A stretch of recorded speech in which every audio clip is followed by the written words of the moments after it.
जय श्री कृष्णा। राधे राधे। आज की इस वीडियो में हम कार्तिक महीने के पूरे महीने के व्रत के बारे में जानेंगे। जो भी भक्त पूरे महीने के कार्तिक की व्रत करना चाहते हैं उन्हें किन किन नियमों का पालन करना चाहिए, कार्तिक महीने के व्रत कैसे कैसे रखे जाते हैं, व्रत में क्या खाना चाहिए, किन चीजों को नहीं खाना चाहिए, सारी बातें जानेंगे। पिछले वीडियो में मैंने आपको कार्तिक स्नान के नियम बताए थे। कार्तिक स्नान और कार्तिक व्रत दोनों अलग अलग होते हैं।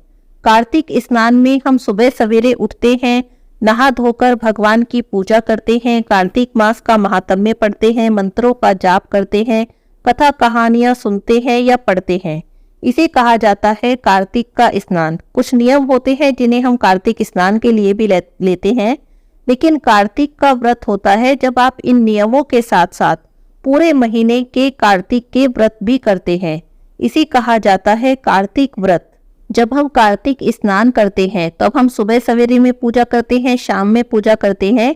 बाद में दिन में हमारे ऊपर कोई भी किसी भी प्रकार का बंधन नहीं होता है कि हमें खाना नहीं खाना है या इस समय खाना है या उस समय नहीं खाना है।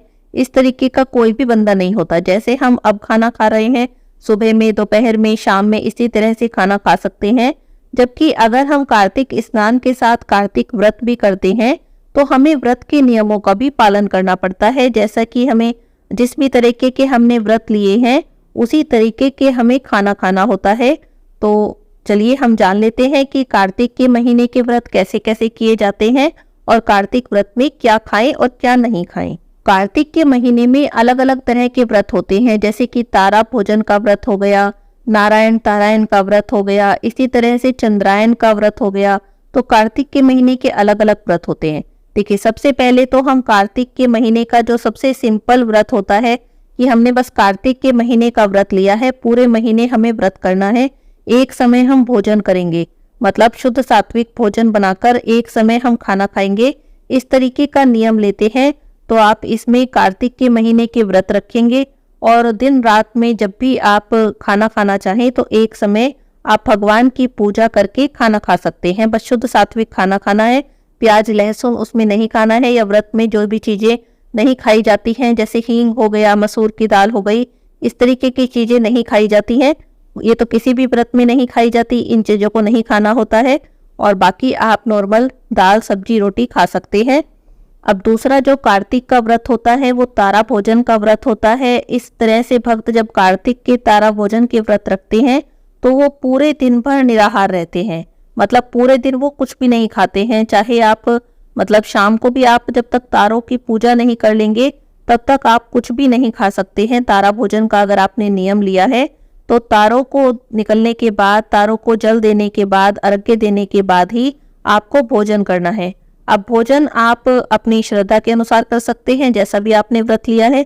फलाहारी खाना खा सकते हैं या फिर अन्न वाला, जैसा भी मैंने आपको बताया था, शुद्ध सात्विक भोजन, इस तरीके का भोजन कर सकते हैं। तारा भोजन का जो व्रत होता है, कहा जाता है कि वो 3 साल तक करना चाहिए, तभी हमें महापुण्य की प्राप्ति होती है। तारा भोजन में जो हम पहले साल का व्रत करते हैं तो पूरे महीने हमने तारा भोजन के व्रत कर लिए। उसके बाद हम उद्यापन करेंगे कार्तिक पूर्णिमा के दिन।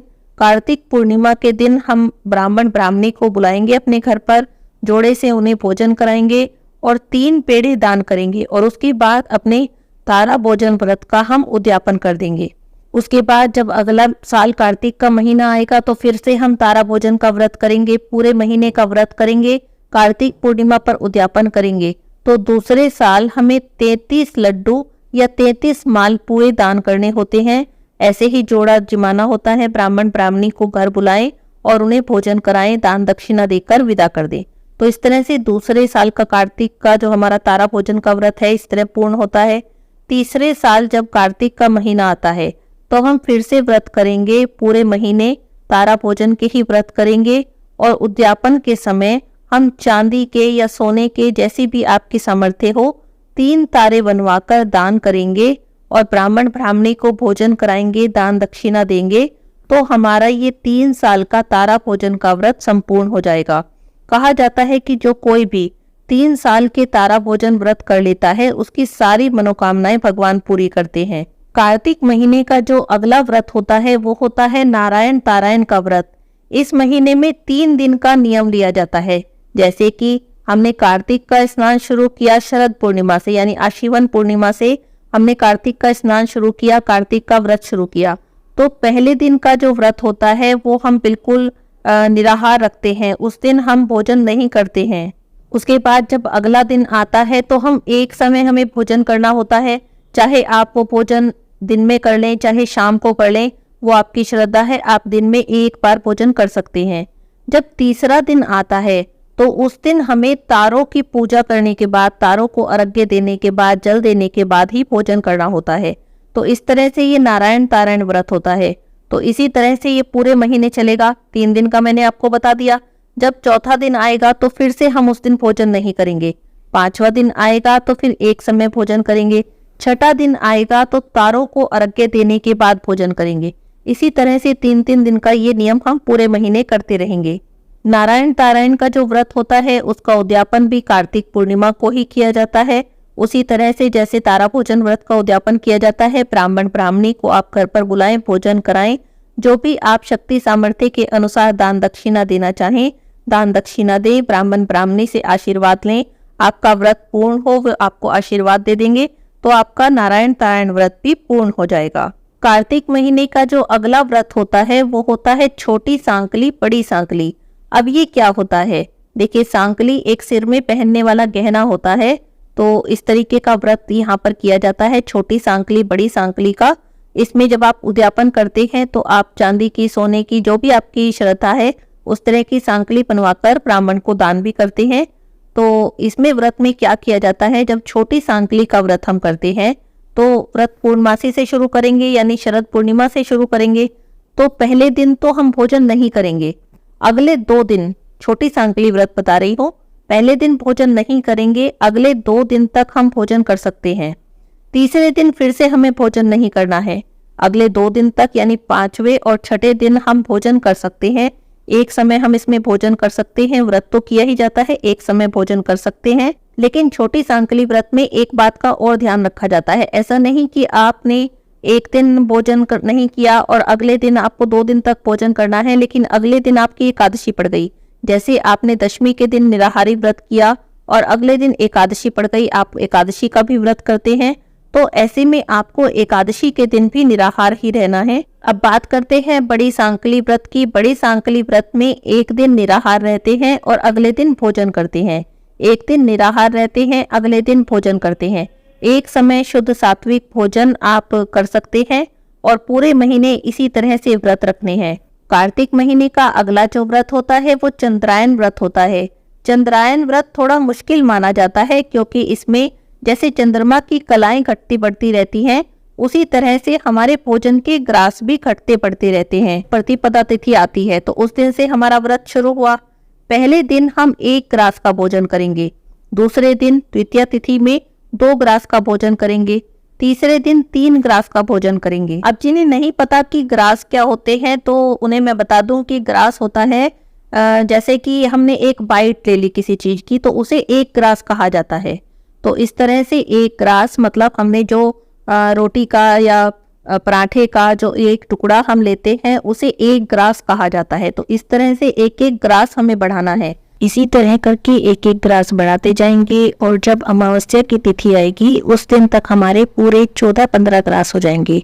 और फिर जब दोबारा प्रतिपदा तिथि आएगी उस दिन से 1-1 ग्रास हम घटाते जाएंगे और पूर्णिमा तिथि तक हम बिल्कुल निराहार रहेंगे। तो हमें उस दिन पूरे दिन निराहार रहना है और इसे पूर्ण चंद्रायन व्रत कहते हैं। और इसके बाद हम इस व्रत का उद्यापन कर देते हैं। इस व्रत को एक और विधि से भी किया जाता है। पहले दिन जैसे हमने व्रत को शुरू किया, यानी प्रतिपदा के दिन हम 14 ग्रास लेंगे और फिर एक जो ग्रास है उसको घटाते जाएंगे। ऐसे करके अमावस्या के दिन हम बिल्कुल निराहार रहेंगे। उस दिन हम कुछ भी भोजन नहीं करेंगे। फिर प्रतिपदा से हम फिर से ग्रास बढ़ाना शुरू करेंगे। पहले दिन 1 ग्रास, दूसरे दिन 2 ग्रास और करते करते पूर्णिमा के दिन हमारे 14-15 ग्रास हो जाएंगे। तो इस तरह से भी हम इस व्रत को कर सकते हैं और पूरा चंद्रायन व्रत हो जाने पर इस व्रत का हमें उद्यापन करना होता है। कई बार लोग पूछते हैं कि व्रत में हम खाना किस समय खाएं। तो जैसे देखिए, आप व्रत कोई भी कर रहे हैं, अगर आप तारा भोजन का व्रत कर रहे हैं तो तारों को अर्घ्य देकर ही भोजन करेंगे। तारायण व्रत कर रहे हैं तो मैंने आपको बता ही दिया, तारों को अर्घ्य देकर भोजन करना है। चंद्रायण व्रत कर रहे हैं तो आप शाम को भोजन करेंगे, और इस बीच में आप दिन में अगर चाहें तो कुछ भी, अगर आप नहीं निर्जल निराहार रह सकते हैं तो आप जूस वगैरह ले सकते हैं, दूध वगैरह ले सकते हैं, कोई फलाहारी चीज ले सकते हैं। बाकी आपको खाना जो एक रास का जो खाना है वो शाम को ही खाना है। कार्तिक के महीने में एक रखा जाता है भीषम पंचक का व्रत, पंचभिक्खु का व्रत रखा जाता है। ये कार्तिक महीने में जो एकादशी आती है, देवोठनी एकादशी, उस दिन से शुरू करते हैं और कार्तिक पूर्णिमा तक इस व्रत को रखा जाता है। 5 दिन का व्रत होता है। इस समय में हम व्रत करते हैं और फलाहारी व्रत ये रखा जाता है। पंचभिक्खु को जो 5 दिन का व्रत होता है उसमें आपको फलाहारी भोजन करना है और कार्तिक पूर्णिमा पर व्रत का उद्यापन करना है। ब्राह्मण ब्राह्मणी को भोजन कराना है, फिर उन्हें दान दक्षिणा देकर हमें अपने व्रत का उद्यापन करना है। इसके अलावा कुछ लोग कार्तिक के महीने में पूरे महीने के व्रत नहीं करते हैं, बल्कि कुछ बातों का नियम ले लेते हैं। जैसे कि हम पूरे कार्तिक के महीने में गेहूं नहीं खाएंगे, मतलब गेहूं के आटे से बनी, गेहूं से बनी वो कोई भी चीज नहीं खाते हैं। जैसे कि रोटी हो गई, ब्रेड हो गया, इस तरह की कोई चीज नहीं खाएंगे। कुछ नियम लेते हैं कि हम पूरे महीने चावल नहीं खाएंगे। तो इस तरह के भी कुछ नियम होते हैं जिन्हें पूरे कार्तिक के महीने के लिए लिया जाता है। तो जैसी भी आपकी श्रद्धा हो, जैसी भी आपकी सामर्थ्य हो, उसी के अनुसार आप कार्तिक महीने के व्रत का नियम ले, कार्तिक महीने के नियम ले। ऐसा बिल्कुल भी नहीं है कि आपका शरीर साथ नहीं देता है और आप कोई कठिन नियम ले ले और फिर वो आपका नियम अपूर्ण रह जाए। जो नियम आप पूरे अच्छी तरीके से निभा सकते हैं उसी को आपको लेना चाहिए। आज की इस वीडियो में बस इतना ही। हरे कृष्णा, राधे राधे।